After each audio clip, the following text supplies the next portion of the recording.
Olá pessoal, tudo bem? Estamos começando mais um podcast Inovativos e dessa vez a gente vai falar sobre um tema muito interessante que interessa, evidentemente, à nossa comunidade de inovação, que é os novos caminhos da hiperpersonalização, a conjunção entre tecnologia e humanização.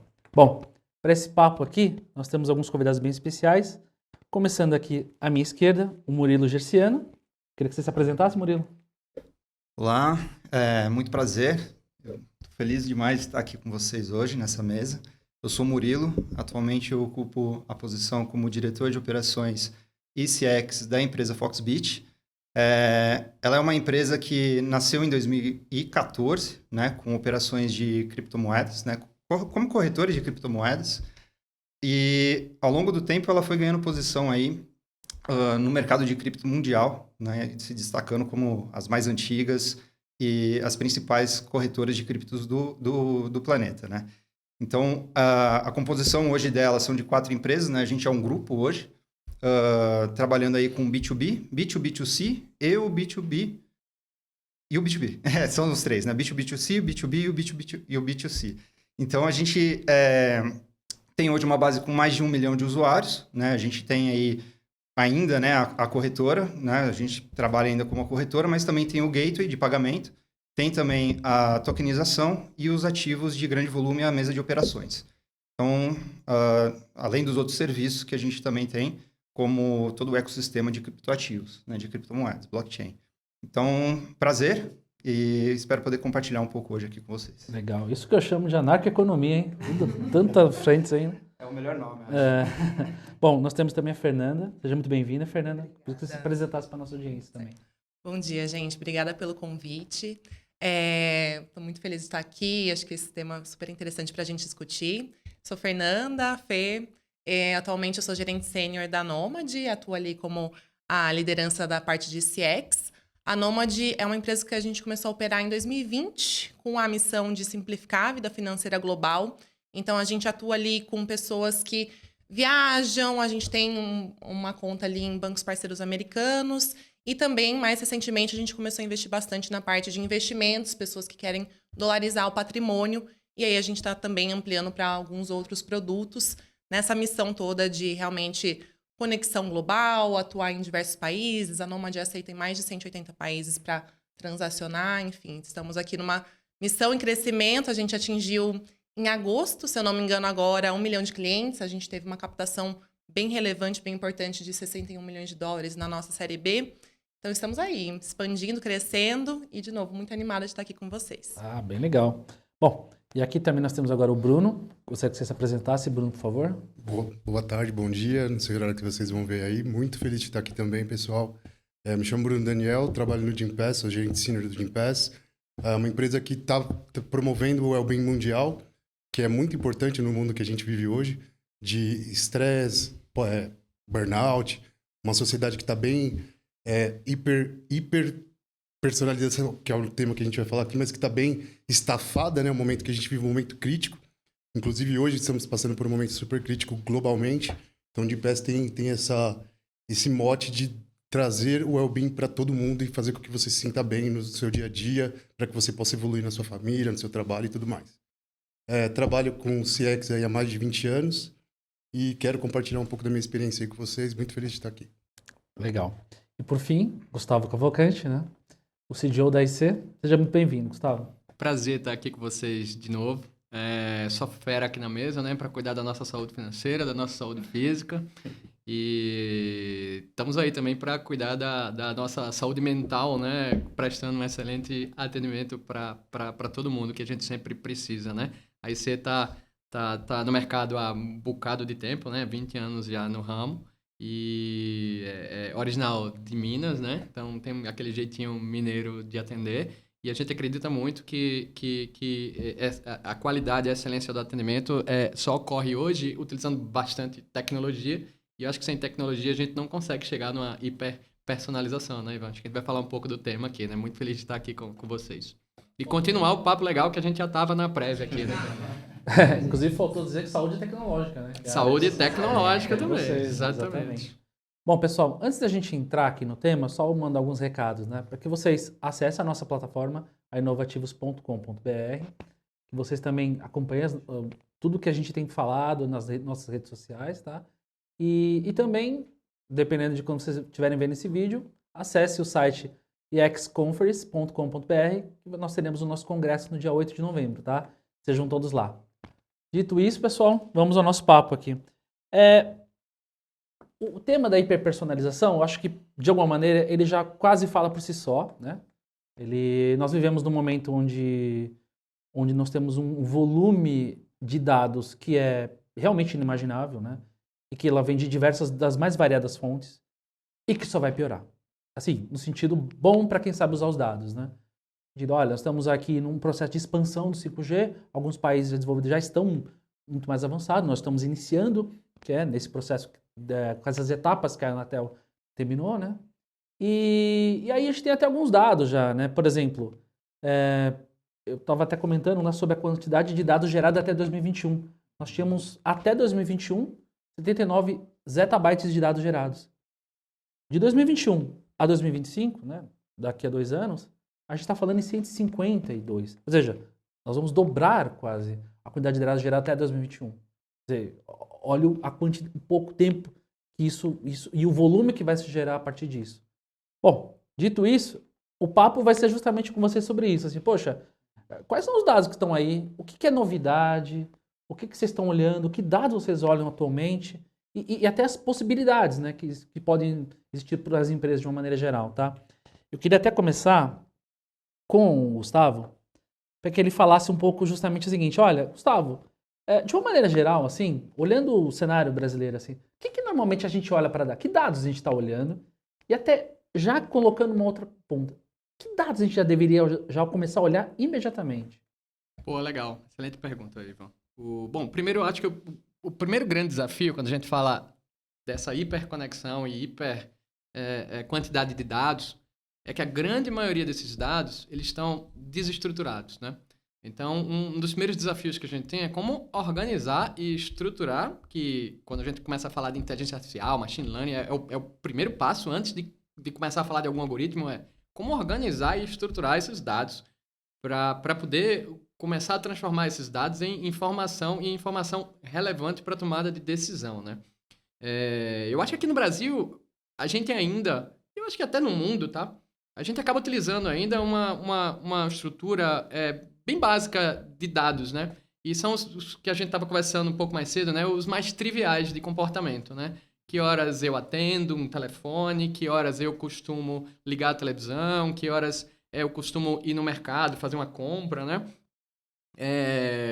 E a gente tem que sempre lembrar que quando a gente não compra um produto, a gente acaba sendo o produto, né? Então, todo clique que você dá numa rede social, toda vez que você usa um serviço que não... Até os pagos até ocorrem, né? A gente acaba gerando dado que, no final, ajuda as pessoas a entenderem como a gente se comporta, né? E daí a gente vem para aquela discussão também de privacidade, né? Até aonde eu quero que minha vida seja mais fácil. Porque um dos temas muito legais quando a gente fala de hiperpersonalização, eu só consigo ter alguma coisa mais personalizada se o outro par me conhecer. Então a gente começa a ter essas discussões, né, que são bem relevantes também de privacidade, LGPD. E para mim é bem difícil você ter hiperpersonalização se você não abrir mão de alguma informação de seu comportamento, tá? Então quando a gente fala, voltando para a sua pergunta de quais são os dados que a gente está utilizando, para mim são esses mais básicos, tá? De comportamento, até tom de voz, né? Hoje a gente consegue usar um speech analytics, para entender, será que o tom de voz, tanto do atendente como da pessoa, tá no padrão que deveria ser? Porque na hora que você liga e já tá num tom de voz estressado no atendimento, o tom do atendimento já tem que perceber, né? E customizar para aquele seu momento, que é fácil perceber um tom de voz, né? Mesmo que a gente não esteja vendo a face, o tom de voz acaba sendo uma comunicação bem importante também, sabe? Então, para mim, finalizando a sua pergunta, quais são os dados que a gente tem que começar a usar?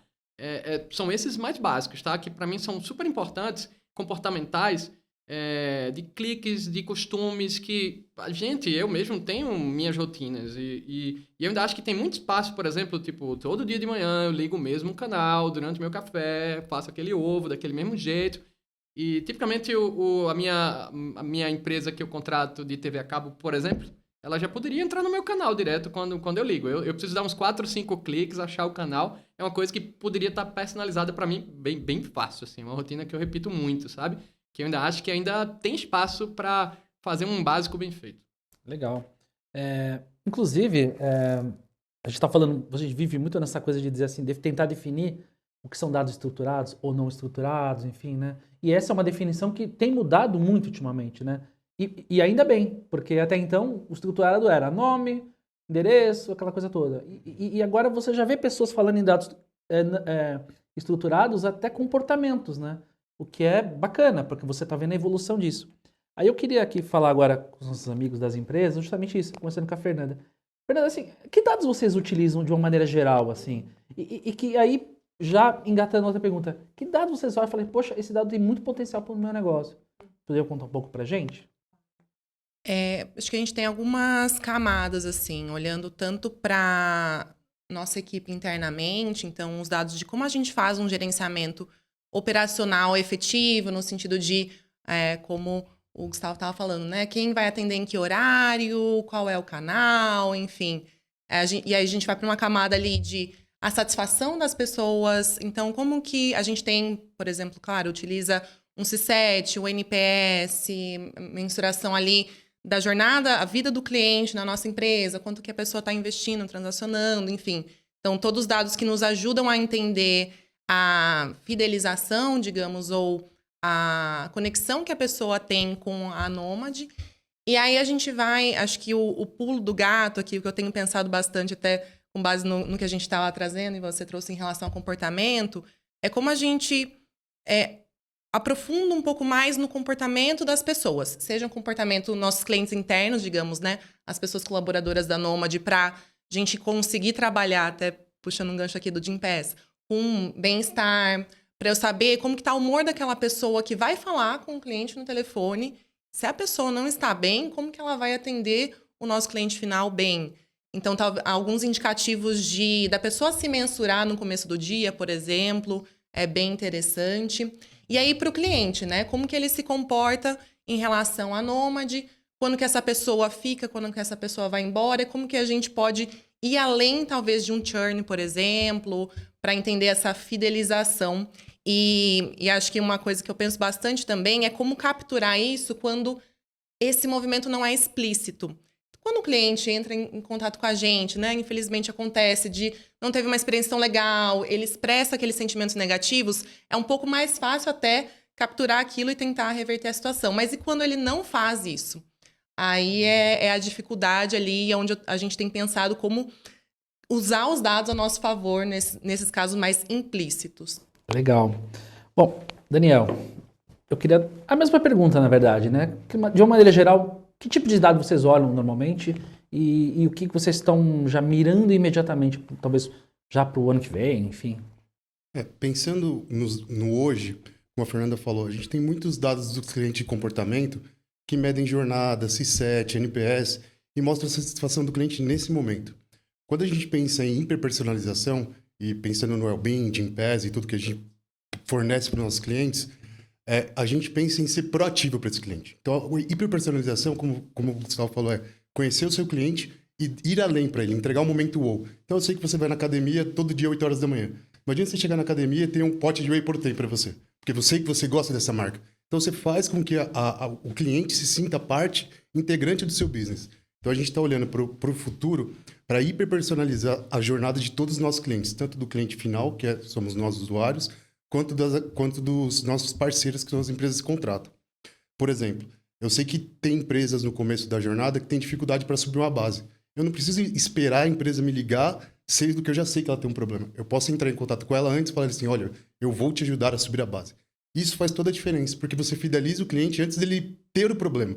Então, eu já sei quais são os problemas, eu consigo antecipar e hiperpersonalizar a jornada dele. Então, a gente está muito olhando para isso no futuro, para, sei lá, 2024, 2025.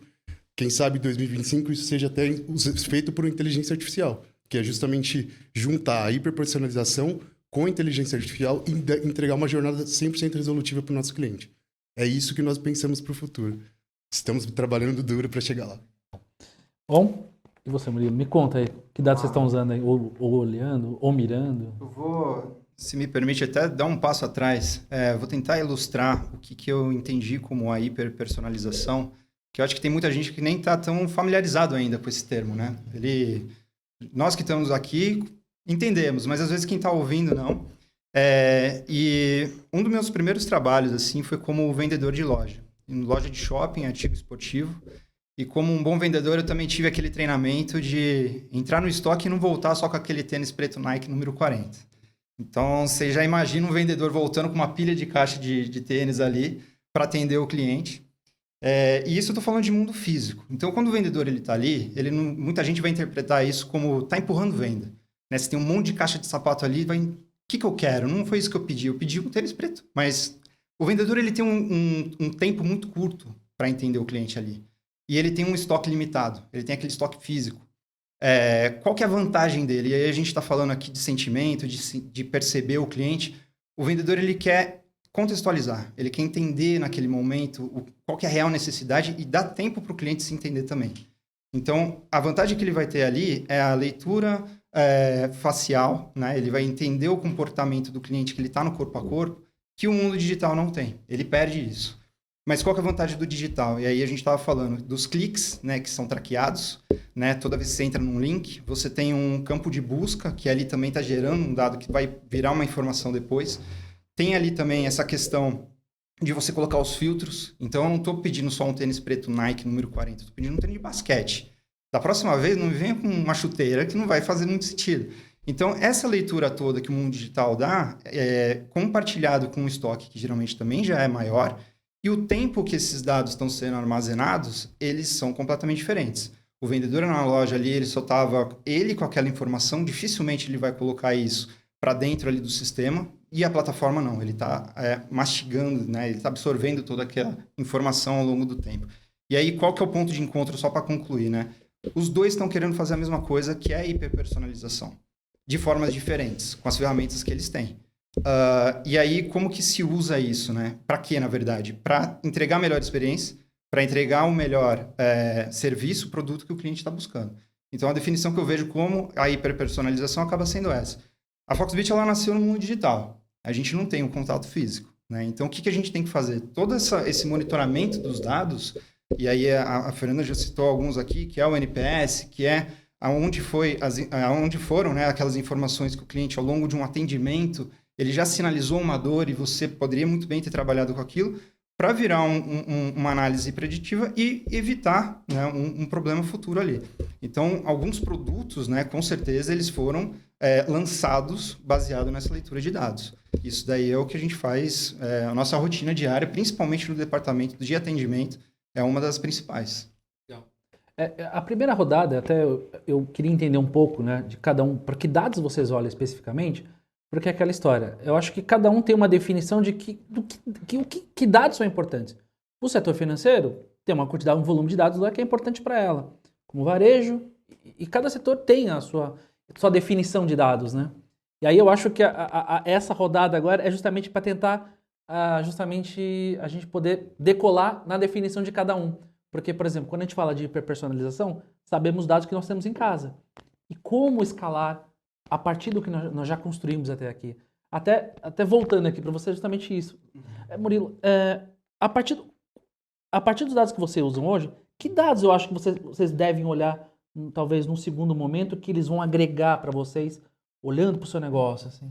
Bom, a gente é uma empresa no mercado financeiro, né? Então, é inevitável você olhar resultados financeiros, mas, ao mesmo tempo, ele acaba sendo, assim, ele não pode ser excluído, ele não pode ser isolado, no caso, né? Então, a gente trabalha muito ali também com a questão do engajamento do cliente, né? Quanto tempo de contato o cliente tem com a tua marca, né? E aí, de novo, né? A gente falou aqui de algumas situações, mas o LTV do cliente ali, né? Como que a gente consegue manter ele de uma forma que faça sentido no longo prazo. Então, se você olhar os dados de uma forma imediata, né, imediatista, na verdade, que você só vai trabalhar de uma forma pontual, é muito fácil você perder esse cliente no longo prazo. Porque você está resolvendo praticamente uma dor ou uma emergência que ele tem ali. Você não está construindo a tua base de produto, né, pensando no futuro, e a chance de você perder aquele cliente que você tem naquele momento ela é muito grande. Então, pensando nisso, essa é a forma que a gente compartilha os dados com as outras áreas, inclusive, para ver se tem tecnologia suficiente nesse momento para atender e se não tem, para se preparar para a próxima rodada, né? Então, é basicamente dessa forma. Legal.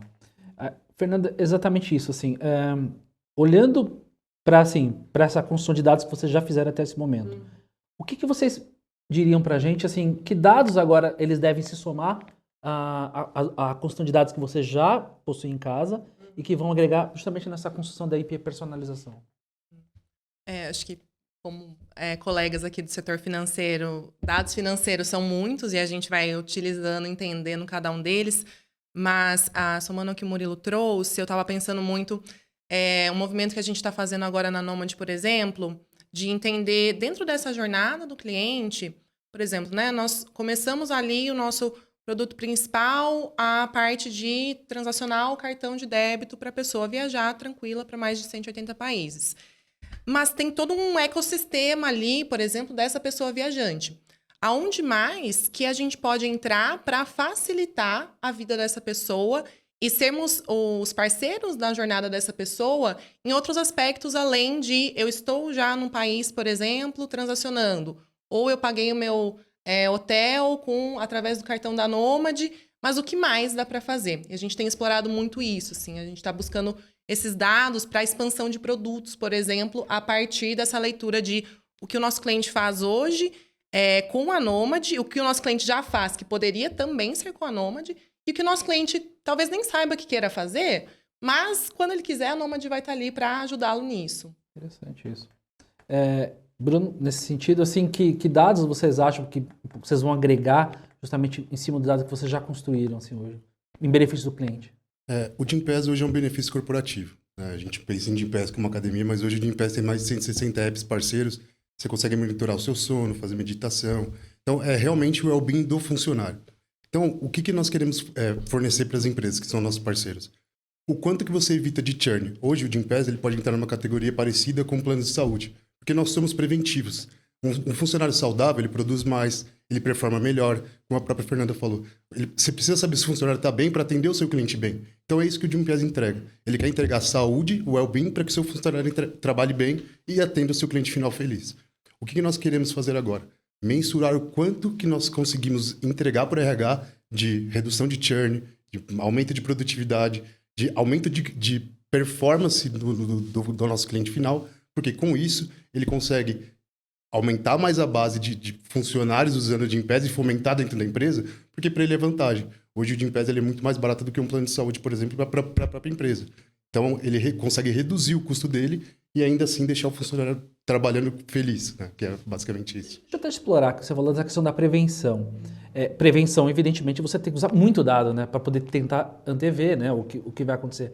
Nesse sentido, que dados vocês olham exatamente para isso? Hoje, basicamente, a gente consegue avaliar a performance de um funcionário que tem uma quantidade X de check-ins, idas à academia ou qualquer outro tipo de atividade física que ele faça, versus um funcionário que não vai. E aí a gente estamos fazendo estudos para comparar o quanto que um funcionário que tem, sei lá, 20 check-ins no mês, digamos que é um funcionário ativo no Gympass, versus um que não seja, o quanto que ele gasta de plano de saúde no ano. Então a gente vai chegar para os nossos clientes e falar assim, olha, os seus funcionários ativos gastam 40% a menos de plano de saúde, que o custo é 35% maior. Então assim, somando, a gente está entregando uma redução de 80% no custo da empresa. Então isso é o que a gente chama de hiperpersonalização. Falar para a empresa, olha, os seus funcionários produzem mais, melhor e o mais importante, felizes, que aí o cliente final está sendo bem atendido. Legal. Gustavo, a gente teve uma visão aqui, né, de empresas de setores não tão distintos assim, né, mas dentro do mesmo universo de Gympass. E a gente estava até conversando antes sobre o uso de dados que nem todo mundo olha, né, que não são tão... você até usou a palavra que agora me esqueci. Não triviais. Não triviais, exatamente. E aí a gente estava falando sobre esses dados não triviais. O que a gente pode aprender? E isso é legal, porque existem setores da economia que usam dados de uma maneira não trivial e que podem se ajudar, né? Que você falasse um pouco sobre isso, né? Porque, no fundo, quando a gente fala de hiperpersonalização, esses setores podem contribuir de alguma maneira, né? Não, sim, certamente. Como a gente comentou no começo, a gente nunca pode esquecer de fazer o básico bem feito, né? Não adianta você ir atrás de dados não triviais, comportamentais, se você não faz aquele básico bem feito, né? Quando a gente fala dos dados não triviais, para mim, o primeiro passo é como eu capturo, né? Como é que eu obtenho esses dados? E quando a gente está no mundo físico, por exemplo, é um pouco mais difícil, né, do que cliques. Então, quando a gente, sei lá, no mundo digital, por exemplo, cara, a velocidade como você move o mouse, a velocidade que você tecla, isso pode estar falando também. A gente não tem um rosto, mas, cara, se você está mexendo o mouse muito rápido, né, a gente pode acabar criando correlações. Quando a gente vai para o mundo físico, aí a gente começa a falar da internet das coisas, né? Você comentou de 5G, sensores estão ficando muito baratos, né? Os Arduinos hoje, nossa, tem Arduinos de R$15, 20, que tem um poder de computação do meu primeiro computador, né? Não vou nem falar de qual é o modelo. Então, assim, essas coisas estão ficando mais triviais. Agora, a gente tem que primeiro capturar. Então, por exemplo, aqui na IC a gente tem um projeto piloto muito legal que a gente está chamando de Smart Sites, né? Os sites são os nossos locais onde as pessoas trabalham. Então, a gente tem um projeto para distribuir sensores para capturar temperatura, umidade, nível de algum tipo de gás, né, que a gente precisa monitorar, iluminação, barulho. Então, a ideia é a gente começar a capturar isso tudo, trazer para uma base de dados, né, um data lake, e daí utilizar a inteligência artificial, né, algum algoritmo de machine learning, normalmente são aqueles que a gente usa para personalização, para tentar correlacionar esses dados com um excelente atendimento. Que não é tão trivial. Qual é a melhor temperatura? Qual é a melhor nível de barulho? Talvez não seja o que a gente acha que é. Então, primeiro é capturar, ter eles estruturados e utilizar um bom machine learning, né, inteligência artificial, para daí criar essas correlações que, intuitivamente, eu acho que a gente não faria, né? E a gente falou super bem aqui já na mesa de employee experience no final. A gente não usou esse termo, né? Mas a gente falou muito de felicidade das pessoas, né?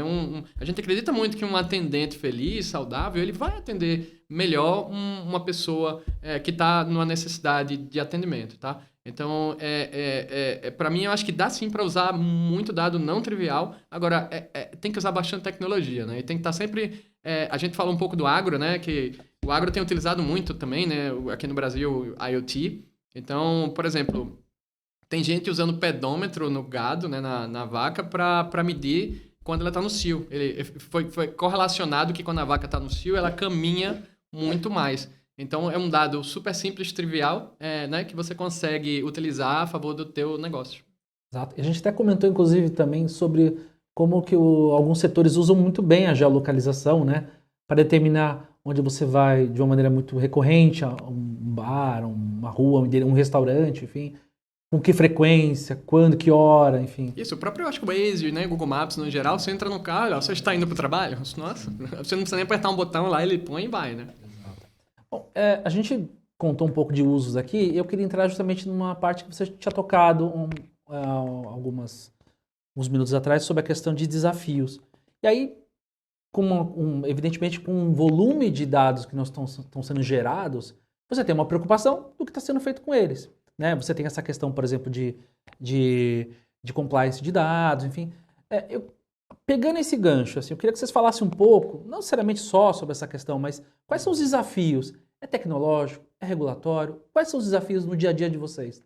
Eu queria até começar com você de novo, Murilo. Você falasse um pouco sobre isso. Quais são os desafios na avaliação de vocês sobre isso? Com certeza. A gente, assim, a enxurrada de dados hoje, né, vamos falar dessa forma, é cada vez maior, né, e vai ser ainda maior, como você bem mencionou logo no começo.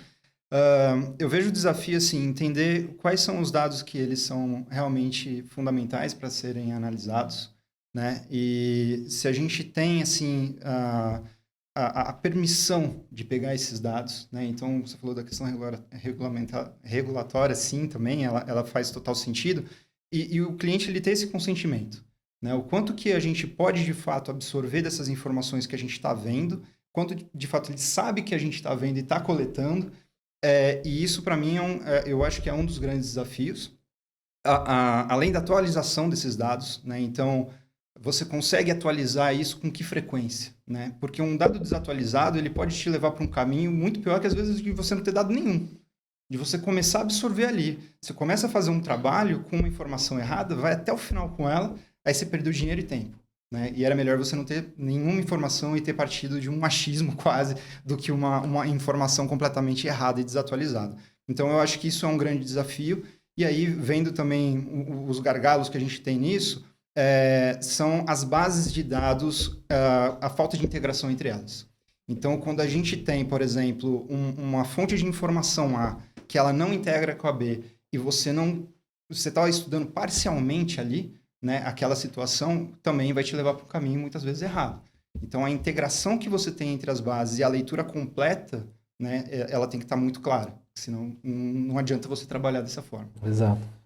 É um ponto bem interessante, assim, né, que acho que vocês dois tocaram, que primeiro o Gustavo comentou sobre fazer o básico. O fazer o básico também é estar seguro dos dados que você está usando, né? Você sabe a repercussão que vai ter se acontecer alguma coisa, né? Acho que isso também é importante dizer, né? E até aproveitando, né, o que na sua avaliação, quais seriam esses desafios? Setor regulatório, um pouco de tecnologia, e para você, assim? Até pegando no que o Murilo falou, hoje o Gympass tem mais de 30 mil clientes corporativos e 2,5 milhões de clientes finais. Então, é uma base de dados grande. Você imagina que cada um desses clientes corporativos precisa subir uma base de dados e a gente sabe como que é o churn das empresas hoje em dia. Então, as gerações, e a gente vai evoluindo cada vez mais por projeto, empresas que têm funcionários que ficam 2, 3 meses, e a gente precisa atualizar isso todos os dias. Então, esse é o nosso principal desafio. Porque são vários clientes nos enviando dados constantemente, e aí, onde que a gente não quer impactar na jornada? No usuário final. Porém, como se o RH não consegue nos passar esse dado na velocidade que nós precisamos, e a base fica desatualizada, o usuário final não vai ter acesso ao benefício. E aí ele vai acabar se sentindo desprestigiado, ou pela empresa, ou até pelo próprio Gympass, porque ele não... Imagina você na sua jornada, e na porta da sua psicóloga, que nós também temos atendimento psicólogo, e não poder ser atendido. Então é muito ruim. A gente quer evitar esse tipo de jornada para o nosso cliente final. Nosso principal desafio hoje é base de dados. É muito difícil você ter diversos sistemas de RHs, e a gente não conseguir se conectar com eles para ter esse dado atualizado em tempo real. E isso é impressionante, porque nós estamos falando neste momento de dados que são de dados básicos aqui, né? E se já existe a dificuldade, imagina agregar, né? Então, é verdade. É que até pegando esse gancho, Fernando, para vocês, assim, quais são esses desafios?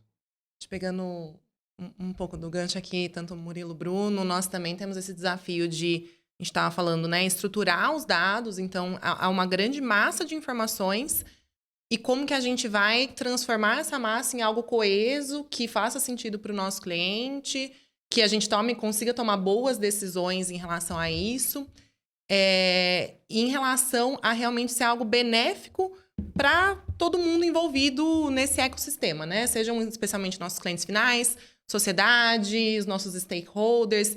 Então, acho que regulamentações como a LGPD, por exemplo, traz desafios de a gente conseguir utilizar os dados ali de maneira legal, com consentimento, mas também traz uma segurança de que, poxa, o que eu estou recebendo de dados são coisas que as pessoas querem compartilhar, entendem o valor nisso, né? A gente não está forçando as pessoas a compartilharem esses dados. E aí tem uma terceira camada, assim, que é talvez especialmente para o setor financeiro, que é algo que a gente respira, vive, é um baita de um desafio nesse universo atual, que é a segurança, assim. Então, a gente utiliza muito dados para garantir a segurança da conta dos clientes, a parte de reconhecimento facial, biometria, enfim, uma série de prevenções ali, porque talvez fundamentalmente os serviços financeiros sejam serviços pautados nessa confiança. E isso é um básico que é um desafio ser bem feito quando a gente considera ali tecnologias que estão chegando, às vezes as formas de contornar a segurança são mais rápidas do que a tecnologia para prevenir, então é algo que a gente sempre está muito, muito, muito atento para garantir essa segurança para os nossos clientes. Legal. Um pouco na fala de vocês, em algum momento vocês citam a tecnologia, né, de uma maneira, como seja para armazenar, seja para capturar, enfim, vocês falam isso. Eu queria até agora pegar essa rodada aqui para focar um pouco nessa questão da tecnologia. Até começando com o Gustavo, assim. Gustavo, qual que é o cenário atual dessas tecnologias? Quando a gente fala de atendimento, especificamente atendimento ao cliente, né, da questão da hiperpersonalização, qual que é o cenário? Quais são nós temos tecnologias disponíveis para cumprir essa promessa ou não? Qual que é a sua avaliação? Oh, legal. Bom, primeiro, eu acho que a gente pode até abrir um parênteses aqui de tipo, o que é que a gente considera tecnologia, né? Tem muita gente que fala que a tecnologia está, de alguma forma, deixando o mundo pior. Eu não concordo. Eu acho que a gente convive com tecnologia há milhões de anos, desde que a gente começou a usar osso, pedra para facilitar a nossa vida. Isso, para mim, é também tecnologia, né? Então, sim, eu acho que a tecnologia está andando até bem mais rápido do que o resto, do que segurança, do que regulamentação. Regulamentação é sempre depois, né? E ok, para mim. E eu acho que faz parte. Eu vejo de uma maneira muito positiva como a gente tem cada vez mais ferramenta. Mas para mim um dos desafios é que, da mesma maneira como dado, tem tanto, né? A gente está praticamente se afogando por onde eu começo, o que é que eu uso, como eu uso. A Fê colocou super bem segurança. Se ela não tivesse colocado, eu ia comentar. E aí governança desses dados, né? Porque se você quer guardar, tem tecnologia para guardar com segurança, né? Tem a criptografia. Então, tecnologia tem muita. E eu acho que acaba virando um problema na hora que você pega aquele cardápio com 50 opções de tecnologia, qual eu devo usar para quê? Então, eu acho que um bom exemplo disso é essa geração nova de inteligência artificial, né? A generativa, ChatGPT. E aí agora, naquela curva de hype, né? Da McKinsey, agora todo mundo quer usar ChatGPT para tudo. É um generativo de texto muito legal, mas eu acho que ele tem um nicho, né? Eu não, sei lá, tem gente usando até para traduzir, mas para traduzir tem algoritmos mais baratos, né? Então, para mim um dos desafios tipo, tem tanta tecnologia que qual das tecnologias eu vou usar? E aí tem um outro desafio também que qual é o tipo de profissional que vai usar aquela tecnologia, né? Então, em digital, em tecnologia, é profissão nova aparecendo o tempo todo. E eu já vi vários cenários de, eu quero fazer inteligência artificial. Aí contrata 5 cientistas de dados, tá mais difícil de achar do que astronauta, né? E aí, só que você não tem o dado, nem contratou um engenheiro de dado e já tem os cientistas, né? Tô cansado de ver isso. Tá, mas é tipo contratar um astronauta e não ter o foguete, né? Então, eu acho que tem que começar no passo a passo, você tem que entender o que é aquela tecnologia e para qual nicho ela te ajuda. Porque senão muito... Eu acho que é o cenário do que o Murilo comentou aqui, né? Se você usar a tecnologia errada para automatizar um processo ruim, acho que você até acaba piorando o processo e diminuindo a segurança, né? Então, é tentar usar a ferramenta correta pro desafio correto, sabe? Eu acho que é isso. Tecnologia tem bastante, o desafio é por onde começar e qual usar. Legal. Aí também eu quero falar um pouco com vocês justamente sobre a questão do uso de tecnologia. Até começando com o Bruno. Bruno, assim, quais tecnologias hoje, você citou nuvem, quais tecnologias você acha assim, que nossa, essa tecnologia é muito interessante, eu vi algum case de alguma outra empresa, que você acha, falei, nossa, é uma coisa que a gente está avaliando, uma coisa que vocês eventualmente possam usar em um futuro próximo? Vocês miram alguma coisa nesse sentido? Sim. Como é o caso da inteligência artificial, por exemplo? Acho que é o hype do momento, né, Ivo? Mas pegando um gancho no que o Gustavo falou, hoje tecnologia ela é commodity, né? Você tem tecnologia para tudo, até para lavar louça, para digitar o seu horário que você quer lavar a sua louça. Enfim, tecnologia é commodity. Você precisa ter a tecnologia no lugar certo e na hora certa. Então essa é uma dificuldade que todas as empresas estão passando para escolher exatamente qual é a tecnologia que você vai usar. Especificamente hoje, o nosso principal desafio qual o chatbot vai ser mais resolutivo para a gente, para no futuro, daqui de 6, 7 meses, a gente conseguir conectar numa inteligência artificial e todos os nossos atendimentos digitais sejam feitos via IA. Então, a gente está estruturando a nossa base de dados, estruturando os nossos sistemas, as nossas APIs, para encontrar o melhor chatbot, porque chatbot hoje não diria nem que é o futuro, é o presente, mas com inteligência artificial vai ser o futuro. Então, a gente quer estar nesse futuro o quanto antes. Ter um chatbot resolutivo, onde que você... De novo, se a gente conseguir ter a hiperpersonalização e essa inteligência artificial ser preditiva no chatbot, eu acho que é o cenário que o Gympass está mirando. Então, Fernanda, a inteligência artificial também está na pauta de vocês ou existem outras que vocês estão olhando? Super. Talvez seja ali top 3 pautas assim, que a gente tem discutido, especificamente para a parte de atendimento, operações no geral. A gente vem pensando muito assim em relação também a chatbots, essas automações, como que a gente oferece um atendimento sem fricção ou com o mínimo de fricção que seja resolutivo para o cliente. Então, acho que isso hoje a gente utiliza já essas tecnologias, estamos aprendendo, coletando dados e entendendo a melhor forma de utilizar isso. E eu tenho um pensamento da segunda camada também, no sentido de a inteligência artificial também nos ajudar a entender quem é a pessoa, por exemplo, que eu preciso ter um contato direto. Quais são os casos que podem ser automatizados sem nenhum prejuízo, essa expectativa do cliente, um caso talvez um pouco mais simples de resolução ou até com uma média complexidade, e quais são os casos que direciona para a gente direto, vai ter um atendimento humano, né? A gente está falando também da humanização, como ter esse discernimento e esse refinamento em relação, e como que a inteligência artificial pode nos ajudar com isso. Legal. Murilo, tá em pauta essa questão da inteligência artificial, mas eu acho que tem um ponto também importante que a gente até resvalou nesse assunto, onde entra talvez o uso de tecnologias que apoiem o ser humano ali, né, atendendo, porque quando a gente está falando de hiperpersonalização, isso também inclui o atendente humano de alguma maneira, né? De que maneira ele pode melhorar, aprimorar, porque a gente também tem que ser muito claro, assim, as tecnologias, elas não têm ainda um nível de resolutividade tão alto, assim, ainda mais setores tão complexos, onde você fala de contrato, muitas vezes, né? De que maneira vocês utilizam tecnologia para apoiar esse atendente e como isso acontece? Não, com certeza. A gente tá ouvindo de inteligência artificial agora, como todo mundo mencionou, tá hypado, né? Vamos falar assim.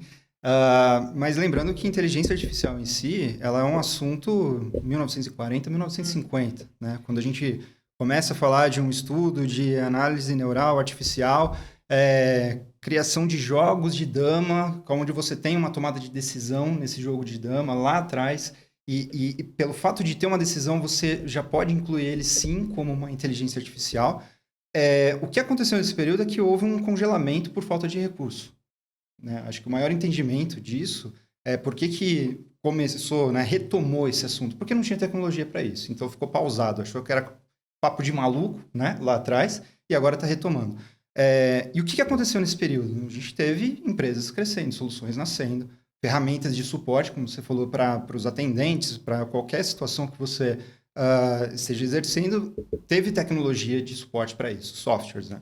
Eu acho que o importante aqui, até abrindo uma pausa no tema de inteligência artificial e o machine learning, que a gente pode falar depois até, mas eu acho que a gente tem que conhecer primeiro o que a gente tem dentro de casa, que não é pouco, né? A gente já tem recurso, assim, sobrando, e falta muita lição de casa, na minha opinião, de se debruçar e entender o que você tem, né? Para depois que você entender o que você tem, você começa a estruturar, trabalha e analisa. Eu acho que tem pouca análise ainda também, né? Todo mundo quer ficar pulando de recurso. Eu acho que aquele recurso que você não tem, ele é muitas vezes insuficiente, mas na minha opinião é falta de conhecimento.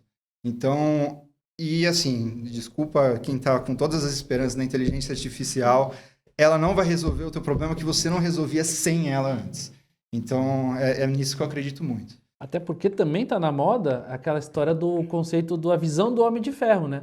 Que é o ser humano apoiado por uma série de tecnologias, como a inteligência artificial, inclusive, que apoia as decisões, ele toma a decisão, mas apoiado em informações, né? Até aproveitando esse gancho, já que você também provocou esse assunto, Gustavo, que você falasse um pouco disso. Como que as tecnologias apoiam essas decisões humanas? Que eu acho que são as mais importantes no fim, né? Não, sim, com certeza. Você deu um excelente exemplo, né, da Marvel, né? Tem também o Batman, né, do concorrente, que é uma pessoa normal, que ele acaba virando um super-herói usando basicamente tecnologia. A gente tem um jargão super legal aqui na IC, que é tecnologia e calor humano, né, com o logo no meio. A gente acredita muito nisso, tá? O Murilo colocou super bem, não tem milagre. Assim, até um chatbot básico por trás. Tem muita gente fazendo a curadoria da boa jornada, mantendo, desenvolvendo, integrando as APIs. Então, eu gosto de falar que, tipo, tem hora que mesmo quando você está interagindo direto com a tecnologia, tem muita gente por trás fazendo ela bem feita. Se você usar a tecnologia errado, e aí pode ser uma faca ou uma inteligência artificial, vai acabar dando alguma coisa ruim, se você não souber usar bem a ferramenta, né? Então, tem muito profissional se especializando, né? E daí vem aquele desafio de novo de quem eu vou contratar para fazer o quê? E tem o inverso, que é a pessoa atendendo suportada com tecnologia.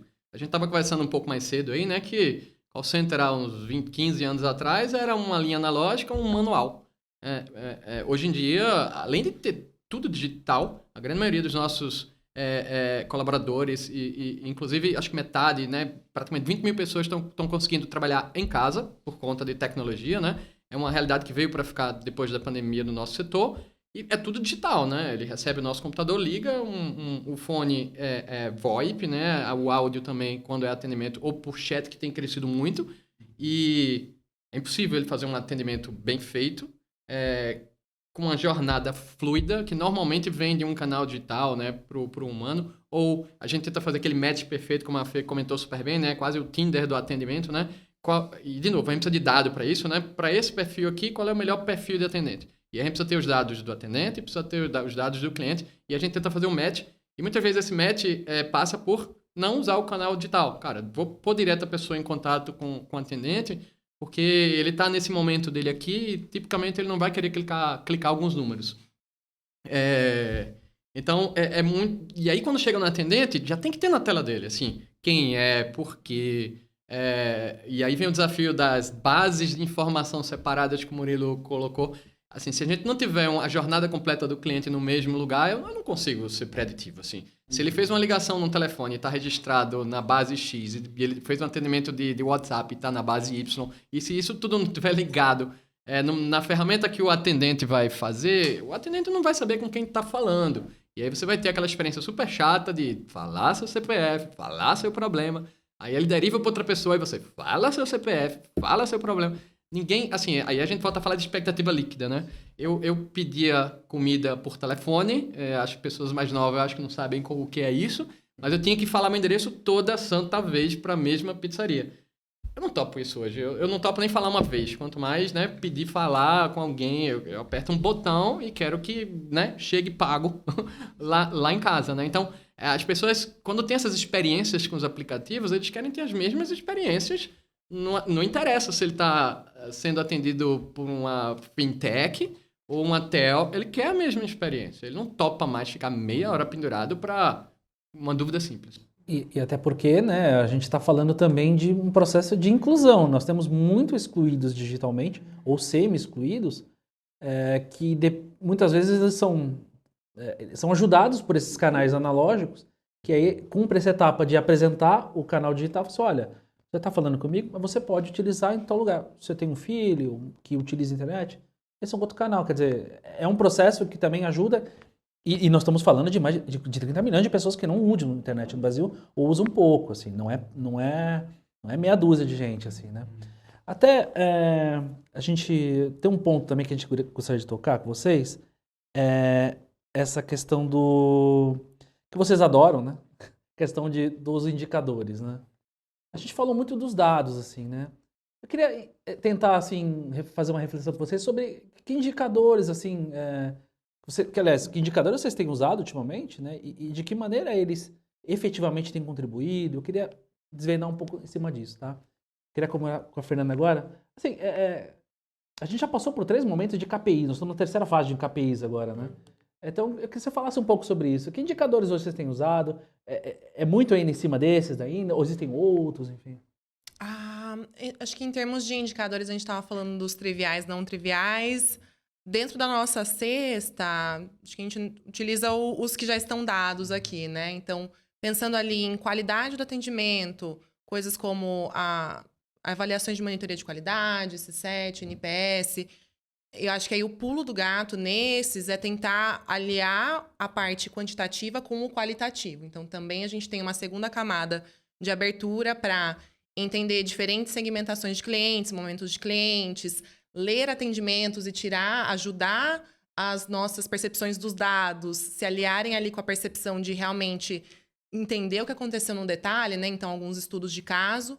E quando a gente vai para a parte ali de efetividade, assim, operacional, também coisas como o tempo ocupado das pessoas, o tempo médio de atendimento, a gente olha, mas acho que já é uma coisa um pouco menos central do que era, né? A gente estava falando até de experiências passadas de atendimento, que era aquele batidão de vamos atender rápido, enfim, a gente está evoluindo a partir disso, mas é uma métrica importante de controle. E tempo de primeira resposta e resolutividade total, assim, são os principais que a gente observa. É interessante porque, assim, você citou um ponto que é muito interessante, porque você vem de um setor que é regulado, né? E você tinha uma regulação, inclusive de tempo, que saiu, mudou ano passado. Então, mudou uma métrica aí, né? Então, assim, isso é interessante. Mudou alguma coisa para você, assim, Murilo, recentemente? Seja motivado por regulação ou não? Existe algum indicador ali novo que você fala, opa, agora é... Alguma coisa nova mesmo nessa linha, ela nasceu no mundo cripto em 2018, com a IN 1888, onde começam alguns reports, né? Mas em relação à transação das exchanges aqui no Brasil. Mas acho que, assim, a gente sempre seguiu a linha do mercado tradicional, né? Até para você ter um start, né? Você saber como que você começa ali a tua operação dentro do que seria aceitável, né? Vamos dizer assim. Então, e aí com essas mudanças todas de tecnologia, os indicadores nossos hoje, eles ainda, acho que acompanham muito o que a Fernanda falou agora, né? A gente tem aí tempo de primeira resposta, né? Que você hoje consegue resolver de uma forma muito boa, né? Se trabalhar da maneira correta em cima ali do próprio chatbot que o Bruno acabou mencionando. Então, mas isso é uma resposta rápida? Ela pode ser uma resposta emergencial, ela pode ser apenas uma triagem inicial para que a bola já venha mais redonda para o seu atendente ali. E aí, o que ela vai fazer? Ela vai fazer com que a solução do teu problema, muitas vezes, ela possa ser resolvida mais rápido.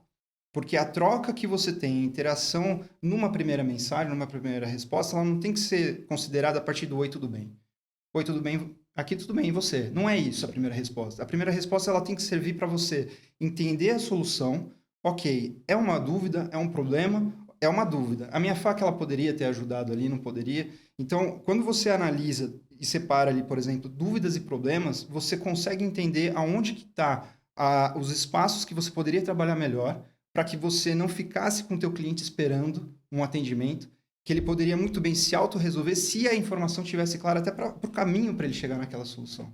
Então, eu concordo muito com a Fernanda que ela falou agora sobre a resolução do problema, que é uma métrica, e eu acho difícil, principalmente pensando no atendimento, essa métrica mudar. Pode vir, acho que a regra que for, né, a gente não tem que ver volumetria no atendimento, né? Isso daí acho que tem um case famoso, não posso citar nomes aqui, mas que estava indo no caminho errado quando olhava a volumetria.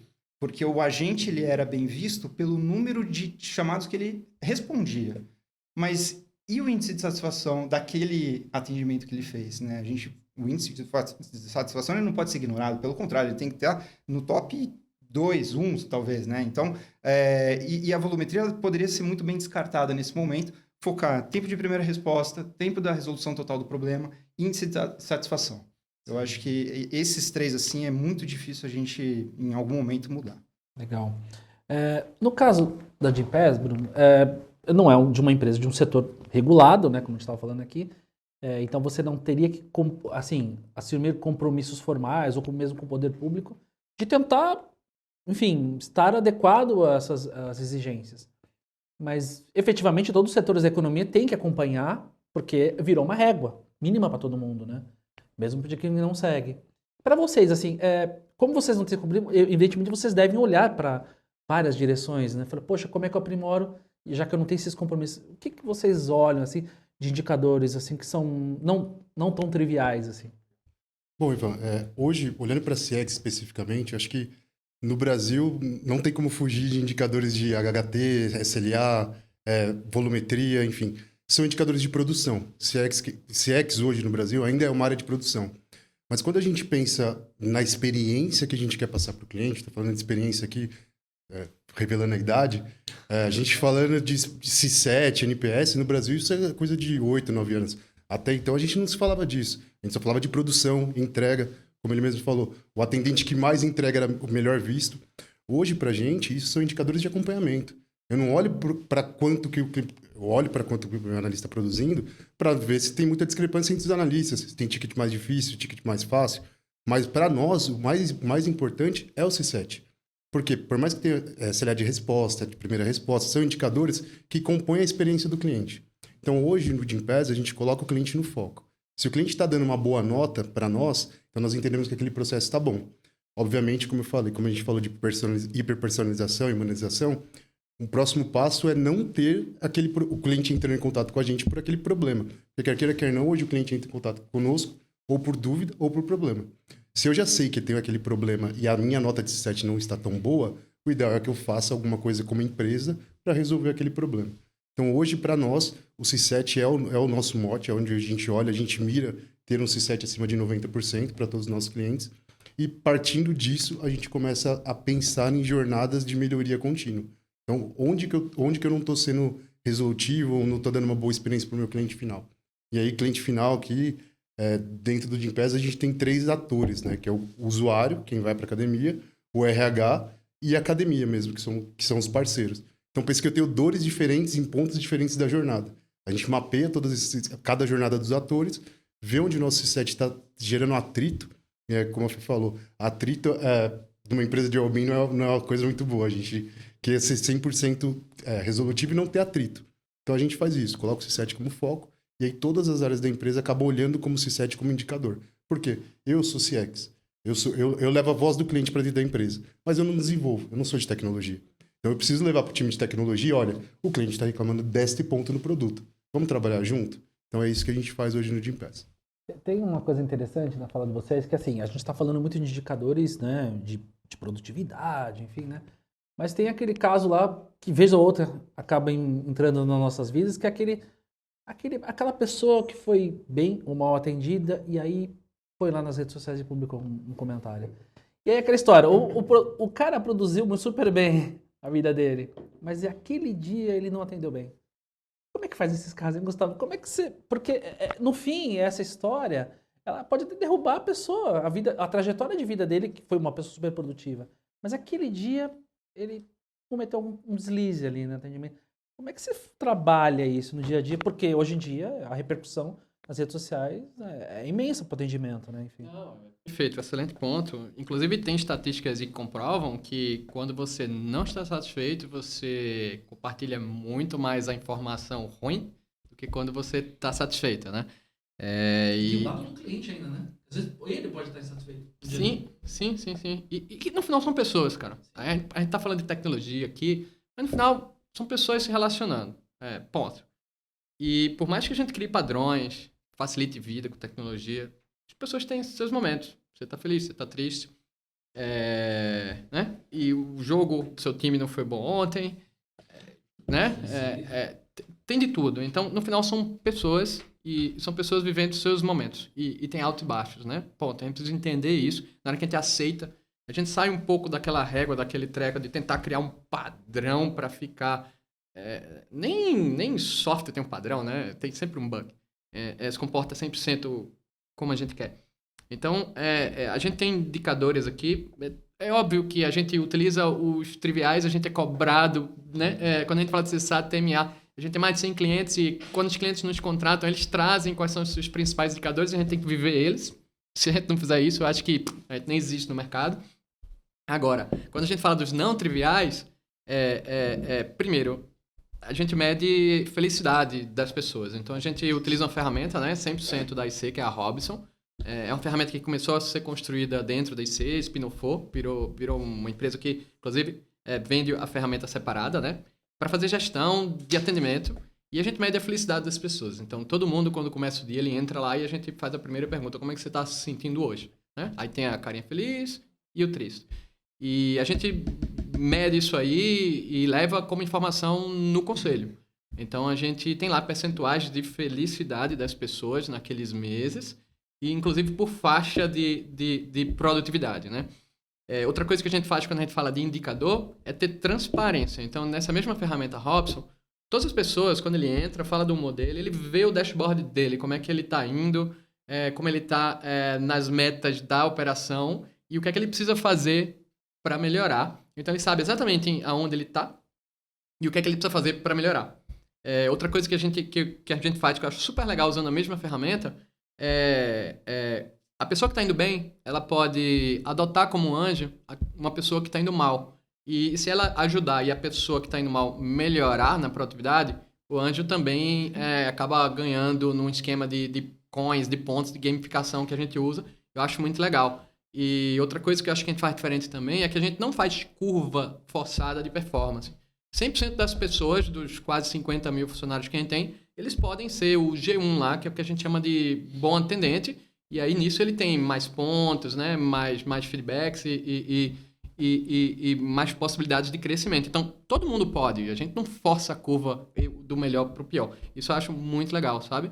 E, de novo, voltando ao tema, eu acho que o employee experience, né, é super importante. Então, se a pessoa não está feliz, ela não vai atender bem, assim. Por mais que a gente tenha uma tecnologia muito legal, um processo super estruturado, se você está mal, normalmente você vai interagir mal com outra pessoa, você não vai dar aquele bom dia, né? E você vai atender mal, sabe? Então, a gente se preocupa muito com o índice de felicidade das pessoas que estão trabalhando. Não tem a mesma dinâmica de uma inteligência artificial generativa, né? Ser uma coisa reta no seu comportamento. Não E é. ainda bem que não é assim. Não, super. A aleatoriedade está aí, eu acho que para nos fazer bem. Exato. O Taleb, né, o Cisne Negro, lá, ele fala muito disso, né, no Antifrágil, no Cisne Negro, da importância da aleatoriedade na nossa vida. Eu queria a gente falar agora um pouco olhando um pouco para tendências, né? Seja de tecnologia ou de estratégias, né? Por exemplo, ESG, né? Aí você falou um pouco da questão da transparência, quer dizer, as empresas vão ser cobradas por ser transparentes e qual que é o canal onde vai começar essa conversa? No atendimento. Poxa, tal coisa que vocês fizeram, enfim, a transparência muitas vezes começa ali, né? Que está na base ali do ESG. Eu até vi um vídeo esses dias falando de tecnologia. Você falou, por exemplo, de uso de voz. E era um vídeo muito interessante, porque era o uso da Alexa, né? De uma criança fraudando as atividades de casa. Ele perguntava para a Alexa assim, ó, quanto que é 10 mais 10? Enfim. E aí a Alexa respondia baixinho, porque sabia com quem estava falando e qual era o contexto. Né? Olha, é 20, tá? E ela respondia isso, de fato, né? Aí fala, ou seja, nós temos uma máquina aí realmente como se fosse um amigo dela, né?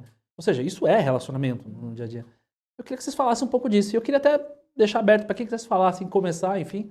Até quem quisesse começar conversando sobre sistemas, enfim, que vocês olhem de tendência. Eu citei 2 aqui, mas, enfim. Quer começar, Fernanda, então? Vamos lá. Eu concluí recentemente um Masters em Economia Comportamental, assim. Então, tem vários autores ali que estudam... Eu acho que a gente fala de inteligência artificial, mas, assim, né? O mais complexo que a gente tem é o ser humano, nosso cérebro, nossas emoções e como tudo isso se conecta.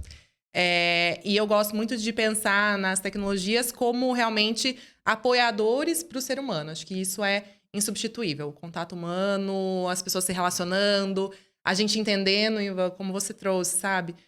Quais são as percepções que levam a pessoa, por exemplo, a ter um comportamento talvez mais explosivo numa rede social, ou buscar esses canais como uma ajuda por causa de um desespero, enfim. São coisas que os dados podem nos apoiar, mas nunca vão explicar completamente.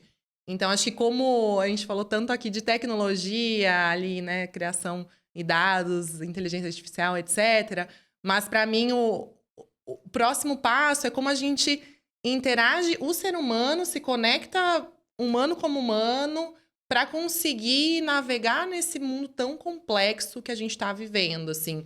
Conseguir não delegar as nossas vidas e decisões, por exemplo, somente a esses dados. Eu, como uma pessoa gestora ali no meu time, vou ter dados para me apoiar, mas eu não posso tomar decisões em relação às pessoas unicamente dessa forma fria, digamos, né? Eu tinha uma colega que dizia que os dados são frios.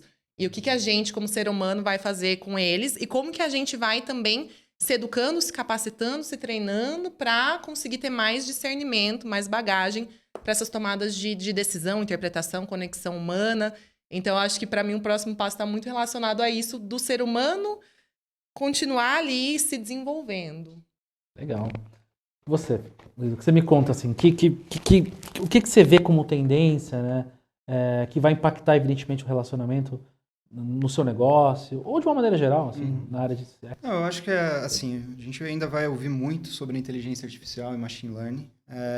Apesar de estar em alta, é um negócio que ainda vai se ouvir bastante nos próximos anos. Na Foxbit mesmo a gente já usa, né? Então, com todos os cuidados, né? A gente falou da segurança dos dados que a gente vem trabalhando. E aí, claro, né? Tem a lei de proteção de dados também.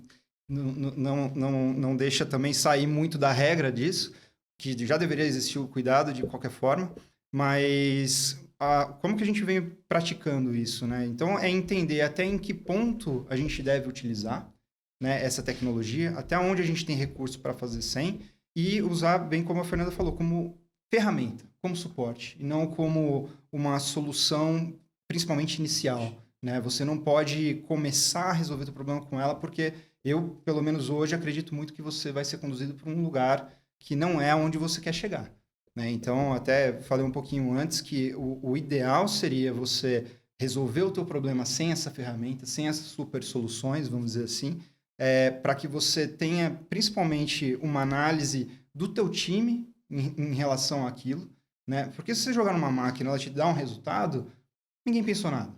Mas você jogou, fez o promptzinho ali, que todo mundo está acostumado agora com essa palavra ali do chat GPT, fez o seu prompt, jogou, recebeu o resultado de volta e trabalhou em cima daquela resposta. Mas peraí, tem alguém monitorando esse dado? Tem alguém auditando esse dado? Tem alguém entendendo de fato qual que foi o raciocínio original daquilo? Porque aceitar qualquer retorno, ele é muito fácil. É por isso que você precisa ter um entendimento daquilo que você dá o start. Então, acho que a nossa solução agora é entender esses movimentos, utilizar principalmente essas ferramentas como ferramenta mesmo, e não como solução final já, não trocar a ordem, né? O astronauta antes da aeronave ali, como o Gustavo falou, antes do foguete, e é isso, e trabalhar bastante. Agora, como curiosidade mesmo, que eu acho que a gente ainda nem está preparado para falar disso, é realidade aumentada e virtual. Porque isso daí a gente vai ter... Assim, acho que aí é realmente uma outra dimensão. A gente está falando aqui já de inteligência artificial, de machine learning, e a realidade aumentada virtual ela vai dar um nozinho a mais aí na cabeça de todo mundo. Só, no mínimo curioso eu tô. Eu vi que a Fernanda ali deu uma... E acho que eu quero comentar. Não, eu tava ali pensando na integração dessa realidade aumentada. Ivan, a gente já tem mais 2 podcasts aí para fazer, de comportamento e sobre VR e AR também. Eu tenho até o MetaQuest lá. E é incrível como esse mercado está avançando. Saiu da hype do metaverso, mas é um mercado assim que para mim a aumentada, inclusive, né? Você abre uma nova estrutura em termos de qualidade de atendimento, né? Você com o seu óculos aqui ele vai apontando onde você está. Na reunião aqui podia ter o nome das pessoas aqui. É isso. Nossa, é um podcast separado, só isso. Exato. E até um ponto que a gente falou sobre acessibilidade, né? A possibilidade da gente, por exemplo, às vezes as nossas ferramentas não estão plenamente adaptadas para pessoas com deficiência ou pessoas que não são tão letradas em tecnologia. E essas tecnologias de realidade aumentada abrem novos universos, assim. Certo. E o nosso Bruno? O que você olha? Vocês estão olhando lá dentro? Assim, até contar um caso pessoal e para entrar no assunto, a gente está falando de tecnologia e humanização, né? Esse é o mote aqui do nosso bate-papo. Eu fiz uma pergunta outro dia para o chatbot aleatória, algumas perguntas, né? Comecei a brincar com a inteligência artificial. Falei assim, você é capaz de construir outra inteligência artificial? Ela falou, não, porque é o ser humano que me desenvolve. Eu não tenho capacidade para desenvolver outra. E aí depois eu fiz uma outra pergunta. Você consegue resolver todos os problemas, inclusive dores pessoais? Ela falou, não, porque eu não tenho o que o ser humano mais tem de diferente, que é a empatia. Então, assim, em nenhum momento a tecnologia vai nos substituir, porque sentimentos ela nunca vai ter. Esperamos, né? Esperamos que não chegue nesse momento dela não ter sentimentos. Porque toda tomada de decisão, apesar do dado te mostrar, como a própria Fernanda falou, você não pode analisar friamente o número sem colocar a pessoa que está ali. Nós somos pessoas, tratando com pessoas. Então, assim, o mais importante é se colocar no lugar do outro. Pensando nisso, o que nós discutimos bastante, assim, como que a gente consegue ter empatia para os nossos funcionários, e pensando em employee experience, num dia que ele não está tão bem? Como que eu consigo mensurar e não penalizar esse funcionário por um mês que ele não foi tão bem, que ele está com um problema pessoal? Então, a gente discute muito isso dentro do Gympass. A gente quer fazer o well-being universal, mas também a gente quer fazer o well-being dentro de casa. Então, como que a gente leva o que nós propomos para os nossos parceiros para dentro de casa de uma forma muito friendly, para que o nosso funcionário olhe e fale assim, cara, realmente essa é a empresa que eu quero ficar para os próximos 10, 20 anos, eles estão preocupados comigo. Exato, e assim, tem um ponto aí, né, que assim, né, a capacidade do ser humano de abstração é absurda, né? Matemática, o computador ele olha numa direção e é extremamente eficiente naquela direção. Mas ela não mistura o tal do alhos com bugalhos, né? Então, é um pouco diferente, né? Bom, pessoal, a gente está chegando infelizmente, é o fim do nosso papo, do nosso podcast. Tava muito legal. Espero que vocês tenham gostado, porque foi incrível mesmo. Assim, eu agradeço a todos vocês, agradeço ao Gustavo, ao Bruno, à Fernanda, ao Murilo. E eu queria que vocês dessem uma mensagem final, assim, rápida, assim, para nossa audiência, enfim. Quero começar com o Gustavo aqui. Bom, legal. Eu acho que se tiver que escolher uma palavra aqui, eu acho que é adaptabilidade, né? Até continuando a sua última pergunta aí, eu acho que o grande segredo é você entender muito bem a realidade que está mudando cada vez mais rápido, não só do teu setor, né? Micro, macroeconomia, e conseguir se adaptar rápido, né? Entender qual é a tecnologia, entender se está no momento de você usar aquela tecnologia, voltando para o que a Fê comentou aqui, né? A questão psicológica, tem aquela movimento da massa, né? Da hype, e tem que tomar cuidado para não sair correndo na hype daquela tecnologia. Não sei se você vai precisar dela agora, né? Várias empresas aí, acho que até a Disney, né, fechando o setor inteiro, que ele foi criado uma área inteira de metaverso lá dentro. Tinha gente vendendo casa, né? Eu não acho que é por aí que o VR e o AR, por exemplo, vai. Então, se você não vai com cuidado, você acaba, né, indo pelo cenário errado. Então, tem que avaliar com calma, agora rápido, experimentar, testar e errar rápido, né? E se arrepender rápido também. No final, é adaptabilidade. A gente fala muito de tecnologia vai substituir a pessoa, né? Me perguntam muito agora, o GPT vai substituir os atendentes? Não. A tecnologia não vai substituir pessoas por vários motivos aqui que a gente já falou na mesa. Ela vai mudar a maneira como as pessoas se comportam, como interagem, como conversam, né? Hoje as pessoas estão interagindo na rede social muito mais do que em mundo físico. E mudar as profissões também, é óbvio. A profissão do atendente é muito diferente da que foi 15 anos atrás. E se você não estiver atento como a tecnologia está se movimentando, né? A tua profissão vai mudar. É isso, não vai acabar. Agora, vão se cambiar, como nascem novas, né? Cientista de dados, engenheiro de dados. Essas profissões não existiam quando eu comecei a fazer faculdade, né? E hoje estão uma hype. Então, Curador de IA, por exemplo. Curador de IA, não. Todo dia aparece uma nova. Eu já desisti de tentar anotar todas. É questão de realmente você entender o que é que está acontecendo. Sim. Murilo? Bom, eu acho que, somando aí o que o Gustavo já falou, a gente tem que realmente entender qual que é o teu momento, né, para não sair abraçando todas as oportunidades. Realmente fazer a tua lição de casa, olhar para dentro, entender ali para onde você quer se projetar em cima daquilo que você já absorveu de informação, que você já absorveu de conteúdo. E essa questão de tentar prever, ela é real, ela é necessária, inclusive, para você se manter no teu mercado. As novas tecnologias, elas estão aí e vão surgir novas, né? A gente estava falando principalmente do volume de dados que vão ser gerados nos próximos anos. Não entre em pânico, né? Acho que quando começa a falar de inteligência artificial, principalmente, você vê as outras matérias do tipo, quais são os 10 empregos que daqui 5 anos não vai ter? E aí é o pânico geral, todo mundo sai correndo para entender o que está acontecendo. Então, não entre em pânico, estudem a matéria, acho que isso é muito importante, né? Não se afastar dela, pelo contrário, chega perto, entenda, tenta praticar isso, mas não pense que ela vai substituir, principalmente no tempo que estão falando, porque tem muita coisa ainda para ser mastigada, tem muita coisa ali para ser absorvida. Então, acho que é mais isso. É olhar para dentro de casa, ter um processo bem encaixado, bem estruturado e o objetivo formado também. Além disso, tem a questão da maturidade estrutural, né? Exatamente. Porque tem países que podem começar uma tecnologia recente, mas alguns países não podem, por uma questão estrutural. Tecnologia, se o governo vai ajudar, não vai jogar contra. Então, acho que é isso. Daniel? Bom, então tudo bem. Bruno Daniel, porque é Bruno Daniel, né? Exato. Deu certo. Bom, pensando em hiperpersonalização, tecnologia e humanização, IA, que é o hype do momento, se nós olharmos 10 anos para trás, 12 anos para trás, nosso celular era 3G. Você acabou de falar de volume de dados, estamos começando a era 5G no Brasil. Então, assim, muita coisa vai mudar, mas, de novo, concordo com o que como ele falou, não se desesperem. Há 10 anos atrás, a gente não tinha internet no celular como tem hoje. A gente não tinha esse volume de dados que a gente tem hoje.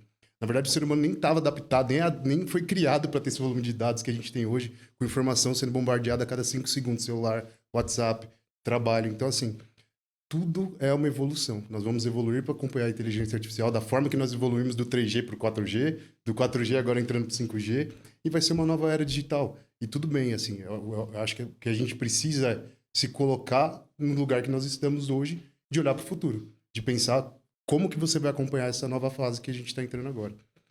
Então, acho que o Gympass também está pensando muito nisso, assim, como que estamos fazendo hoje o nosso básico bem feito, para que daqui 1, 2 anos a gente acompanhe a onda que está vindo agora. E não, como eu sempre falo, né? Quando a onda vem, ou você surfa ou você morre afogado. Então, a ideia é essa. Exato, não se desesperem, porque também já está vindo o 6G. Nós não falamos de computação quântica ainda. Perfeito. Tem muita coisa vindo. Eu queria citar um dos meus pensadores favoritos, é o Chapolin Colorado, tá? Palma, palma, não criemos cânico. E Fernanda, e você? Sim, eu acho que é interessante observar, assim, as coisas estão acontecendo, né? Então, como o Bruno trouxe, a gente pode ou surfa ou se afoga ali nisso.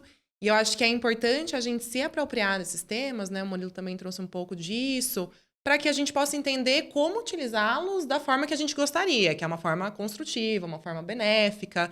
Então, hoje, especificamente ali na Nômade, a gente tem tentado fazer muito isso, especificamente na área de experiência do cliente, entendendo como a gente personaliza, né? Que a gente trouxe aqui o tema, as necessidades que o cliente está trazendo, faz o melhor atendimento possível, antecipa questões que foram coisas também que a gente trouxe. E acho que o principal disso tudo é mantendo o cuidado em relação à pessoa. Então, tudo que a gente discutiu aqui de tecnologias, dados, enfim, o que existe hoje, o que está vindo no futuro, a gente tenta trazer para esse lugar de realmente benefício, seja de um produto, seja de uma resolução de caso, seja até de um acolhimento, às vezes, que aquela pessoa cliente precisa. E eu espero que a gente também, tendo discussões como essa, possa influenciar a narrativa a nível mercado ali, né? Para que realmente a gente vá para o caminho, construa esse caminho que a gente quer construir e não se exima da discussão, porque aí é pior e, enfim, as pessoas podem fazer coisas não tão boas com essas tecnologias. Se a gente está aqui ativamente construindo coisas, eu tenho bem mais confiança, eu também sou otimista, como o Gustavo, com tecnologias, de que vai dar certo. Até porque, assim, quando você fala de uso de inteligência artificial, pelo menos assim, quando você olha os estudos, quem estava na mira, quem era no topo ali de uso? Era o setor de relacionamento. Os estudos mostravam assim, olha, qual que era o possível primeiro impacto lá. Então, sim, eu acho que essa discussão aqui, ela é o primeiro passo, mas tem que ter outras, assim. Eu acho que essa é a ideia. E é isso, pessoal. Mais uma vez, muito obrigado pela participação de todos, pela audiência de vocês. Acompanhe a gente nas nossas redes sociais. Acesse o site inovativos.com.br.